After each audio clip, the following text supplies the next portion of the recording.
বিয়ে করতে তোমার কারো থেকে পারমিশন নেওয়ার কোনো ঠেকা তোমাকে ইসলাম দেয় নাই।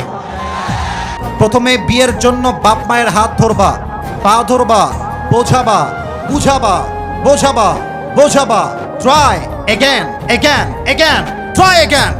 যখন দেখবা তোমার পিঠটা দেয়ালে ঠেকে গিয়েছে, পছন্দ মতো মেয়ে দেখবা, বিয়ে করবা। বিয়ের পরে বাপকে বলবা, মাকে বলবা, বিয়ে আমি করে নিয়েছি, তোমার যা মন চায় করো, I don't care about it. আমার চরিত্র নষ্ট হবে, তুমি দিনের পরে দিন দেখবা তুমি বিয়ের জন্য আমাকে হেল্প করবা না। তোমার মতো বাপকে মান্য করার চাইতে ইম্পর্টেন্ট হচ্ছে আমার চরিত্র রক্ষার জন্য বিয়ে করা, যুবক ভাইরা।